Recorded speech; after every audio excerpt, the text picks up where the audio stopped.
എല്ലാവർക്കും നമസ്കാരം. ഇതൊരു 18+ വീഡിയോ ആണ് കേട്ടോ. സ്ത്രീകൾ എന്തിന് സെക്സിനോട് നോ പറയുന്നു എന്ന വിഷയത്തിൽ നമ്മൾ വജൈനിസ്മസിനെ കുറിച്ച് ഒരു പാർട്ട് 1 വീഡിയോ ചെയ്തിട്ടുണ്ട്.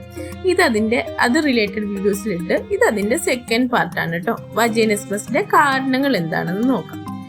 അപ്പോൾ വജൈനിസ്മസിന്റെ മെയിൻ ആയിട്ടുള്ള കാരണം പറഞ്ഞു കഴിഞ്ഞാൽ ചൂടുവെള്ളത്തിൽ വീണ പൂച്ച പച്ചവെള്ളം കണ്ടാലും വഴക്കും. അതുപോലെ തന്നെയാണ് വജൈനിസ്മസ് ഒരു ഇമോഷണൽ കാരണം കൊണ്ട് ഉണ്ടാവുന്നത്.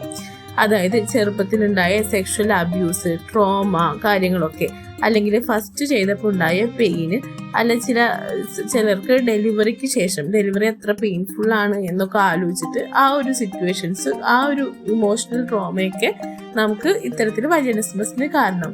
പിന്നെ ഒരു ടാബു ആണ്, നമുക്ക് സെക്സ് ഡിസ്കസ് ചെയ്യാൻ പറ്റാത്ത ടോപ്പിക്കാണ്. അങ്ങനെ ഒരു റിലീജിയസ് ബിലീഫിൽ വളർന്നിട്ട് പെട്ടെന്ന് സെക്സിനോട് എക്സ്പോഷർ ചെയ്യുമ്പോൾ അതും ചിലർക്ക് അക്സെപ്റ്റ് ചെയ്യാൻ പറ്റില്ല.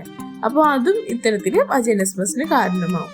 പിന്നെ ഈ ഫിസിക്കൽ റീസൺസ് ഉണ്ട്. അതായത് വജൈനയിൽ അവിടെ നെർവ്സ് ഭയങ്കര സെൻസിറ്റീവാണ്. ചിലർക്ക്, എല്ലാവർക്കും അല്ല, ചിലർക്ക് ഭയങ്കര സെൻസിറ്റീവാണ്. ഇത്തരത്തിൽ സെൻസിറ്റീവ് നെർവ്സിനൊക്കെ ഹോമിയോപ്പതിയിൽ അടിപൊളി മെഡിസിൻസ് ഉണ്ട് കേട്ടോ.